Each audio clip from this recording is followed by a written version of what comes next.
Right now, the ongoing tariff turmoil intensifies. Find out which Metro Atlanta company is now saying a recession is on the horizon.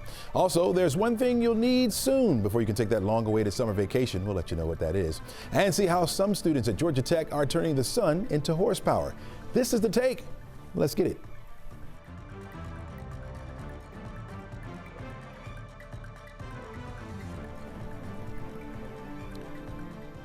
Hello and welcome. I'm Chesley McNeil, and this is The Take, where we go above and beyond the headlines and we look at the why and how stories are impacting you and your community. We invite experts in to give their take or share their take on all the latest news and all the latest happenings, get their expertise, and they do a good job at it. But first, we're going to begin with the weather. We have an 11Alive weather impact alert for you today. Not really for the daytime hours, but really for the nighttime hours. We're expecting thunderstorms to roll in here between the hours of 7 p.m. and 3 a.m. We'll be looking at thunderstorms producing heavy rain, wind, and hail as possible.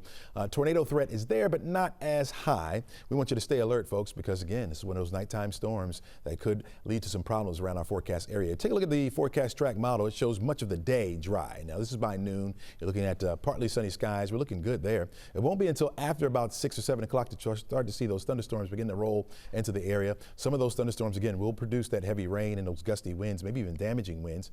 Again, we can't rule out a tornado, although it's not likely. This is by 11 o'clock, 12 o'clock. The heaviest rain will be on top of us and then should be out of the way by the time we get to about 3 a.m. So you're looking at temperatures warming up today, about 74 degrees for an afternoon high today. It'll be the warmest day of the week, and then we'll cool down beyond that. But look out for those thunderstorms tonight. To help you stay prepared for the storms, we're going to have extended weather coverage on 11Alive Plus. Our 11Alive weather impact team will start streaming around 8 o'clock tonight right here on 11Alive Plus. So you want to tune in, you want to stay informed, and you want to stay safe. We got you covered, folks, right here. All right, on now to the ongoing tariff turmoil. Here's what we know. President Trump announced a 90-day pause on tariffs for more than 75 trading partners that did not retaliate after those sweeping duties that went into effect. Now, that does not include China, which placed a steep retaliatory tariff on U.S. goods. They will now come under even a higher hike in levies on its products, totaling 125%. Meanwhile, the European Union paused retaliatory tariffs against the U.S. for 90 days. President Trump is now defending the move to ease back on the new round of tariffs.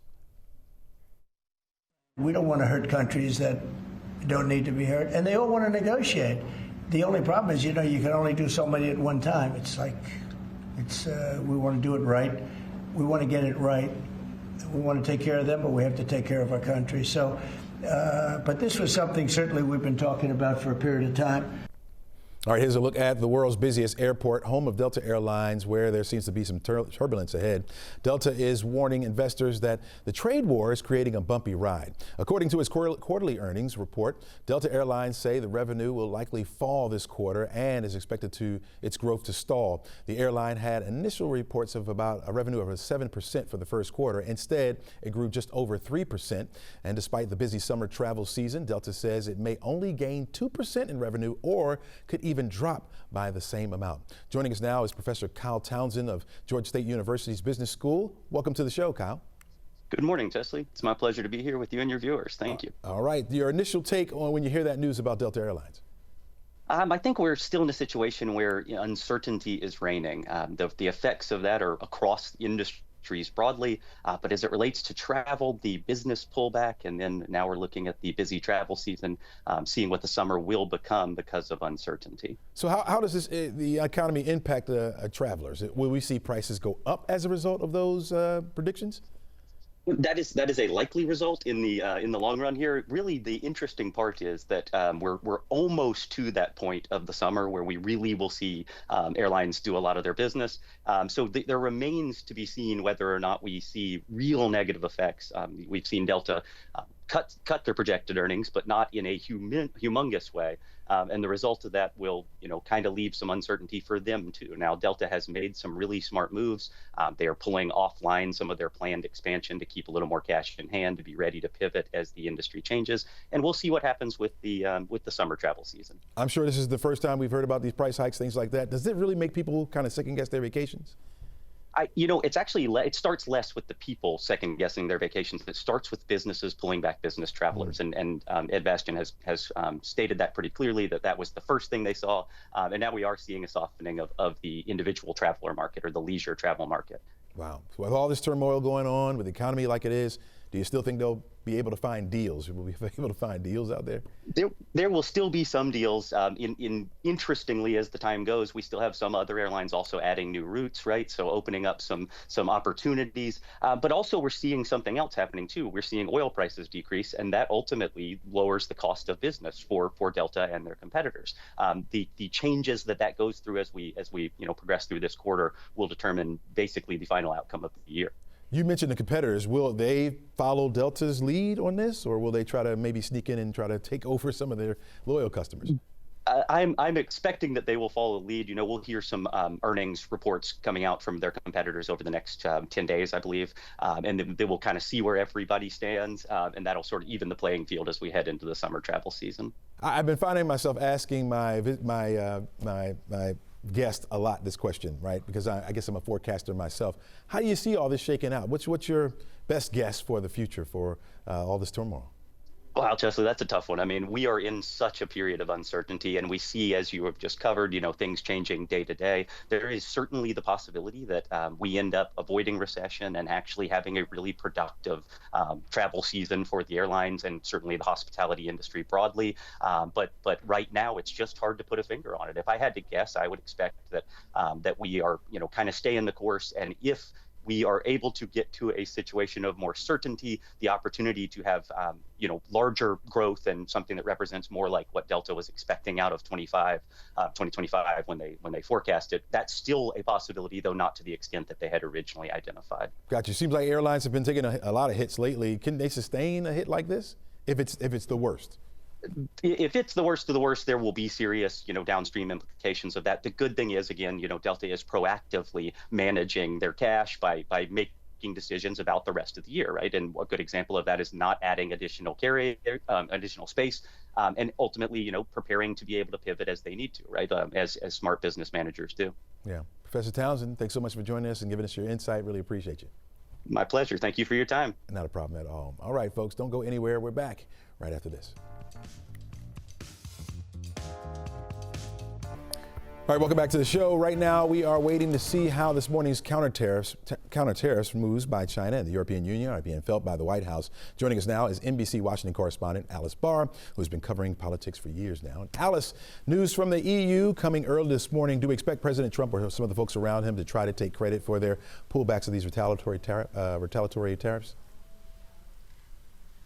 Yeah, I mean, we've already seen administration officials coming out and saying, Treasury Secretary Scott Bessent among them, saying this was the plan all along, that President Trump has been playing the art of the deal and wanted to get to this point where there can be negotiations with all the other countries and then sort of isolate China and nail down what they hope will ultimately be a better relationship there. But NBC News has also been reporting that behind the scenes there was very clear concern within the Trump administration, President Trump and his inner circle, about what they were seeing, especially in the bond market, where interest rates can be determined based on what happens there. So borrowing can get more expensive, your credit card, your mortgage rate, that kind of thing.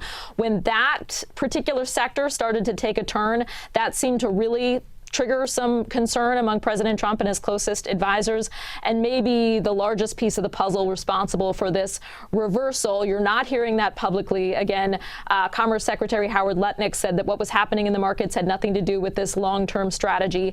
But President Trump himself, when he was talking about what made him change his mind, said that he was noting that investors were looking queasy, that people seemed to be getting the yips, which is a phrase that he uses sometimes to talk about people getting skittish. And so, again, the messaging is not exactly all on the same page, but the president appeared to tip his hand that he was concerned about what was happening in the markets. The yips, huh? The yips.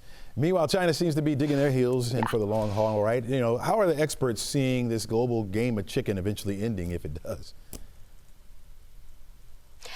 Yeah, tough to say, because these are two leaders in President Trump and Xi Jinping of China who have a lot to prove. They both, neither of them wants to back off. They both want to appear as the stronger player.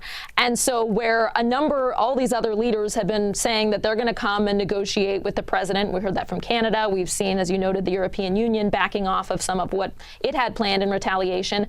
China's not doing that right now. And it appears that President Trump is waiting for people to come to him. China is not coming to him.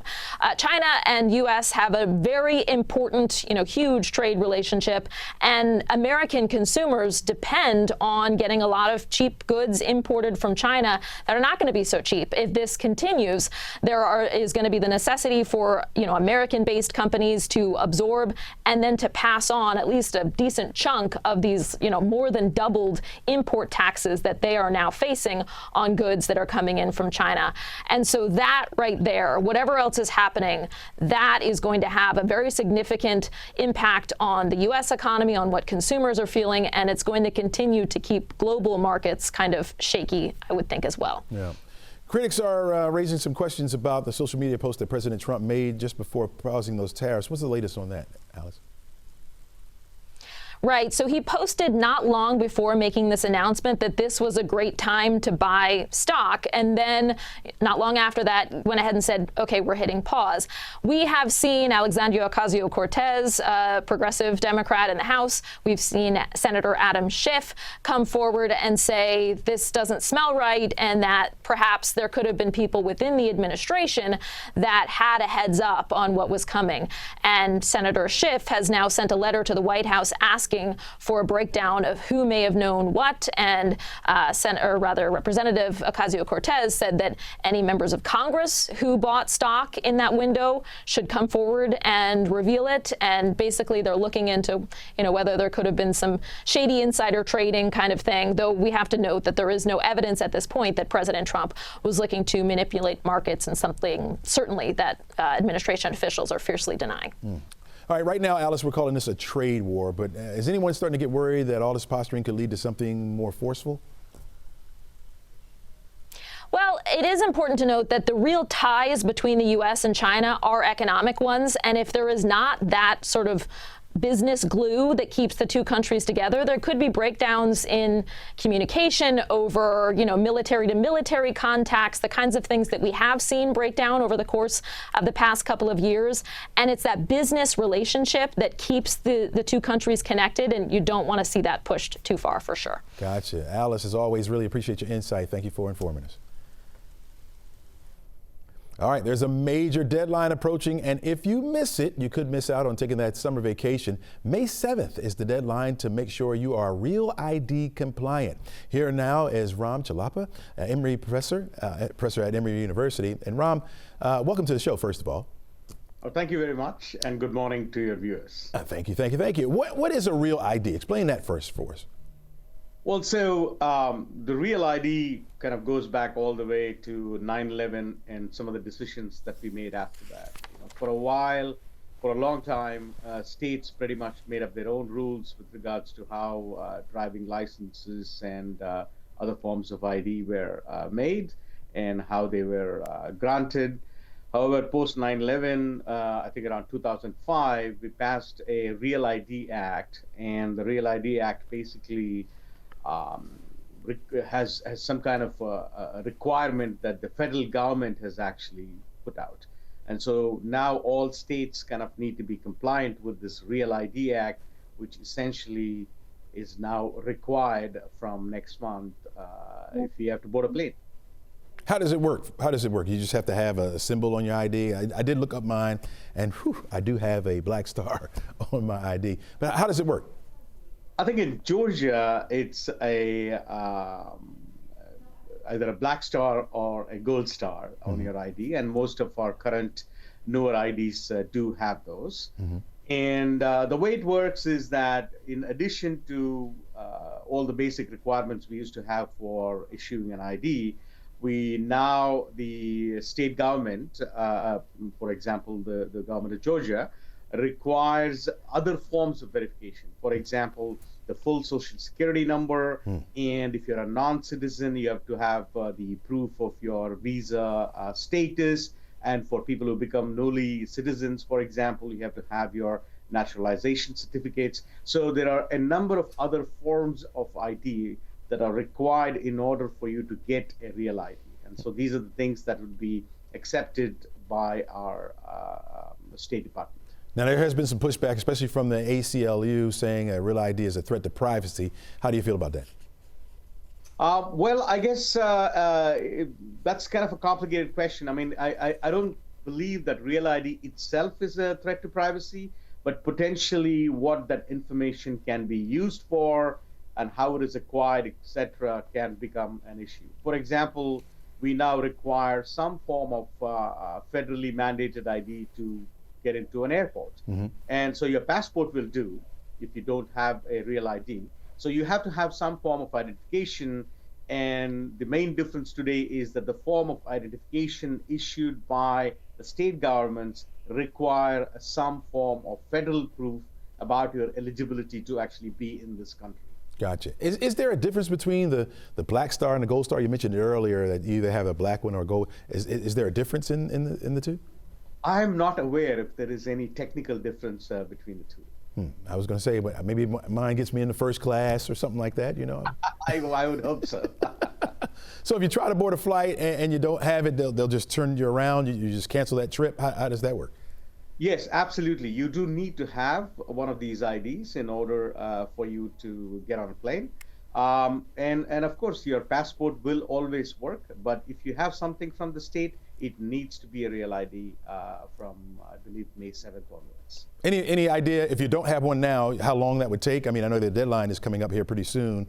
You know how long it would take to get one?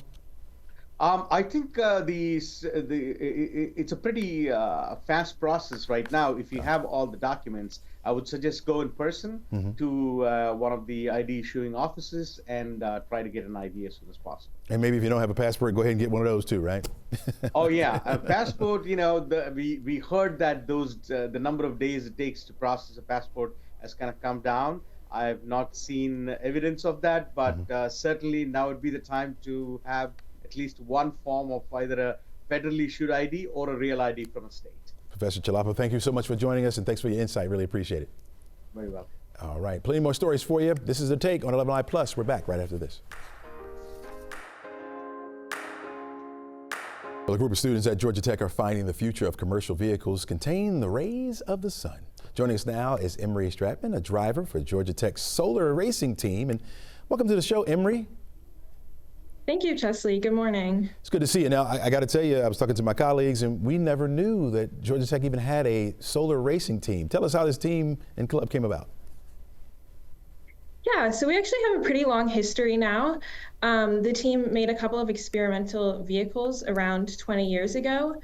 And then the first major successful project that they had was converting an Audi TT into a solar-assisted electric vehicle. So essentially solar panels on top of the car. And then we became the team that we really are today around 12 years ago now, which is designing and building solar-powered vehicles completely from scratch that we race in the Formula Sun Grand Prix and the American Solar Challenge. So they're two endurance-focused races that happen in the summer, and that's what we bring our cars to compete against other universities. Tell me all that it takes to build a car like this. Yeah, so it takes a lot of teamwork and collaboration from all of the members on our team. We have around 100 rostered members, and those are undergraduate and graduate students across all different majors. So a lot of time and work from all of those students. And of course, we are a student organization, so we are operating under time and budgeting constraints. So we also have to think about finding our own sponsors and doing some more of the business side of things as well to make this all come together. What does it feel like to drive this car? You probably have driven a gas motor car, regular car, and maybe even an electric car. Does this fit somewhere in one of those, or how does it feel? Yeah, it's definitely different than driving a standard gas car.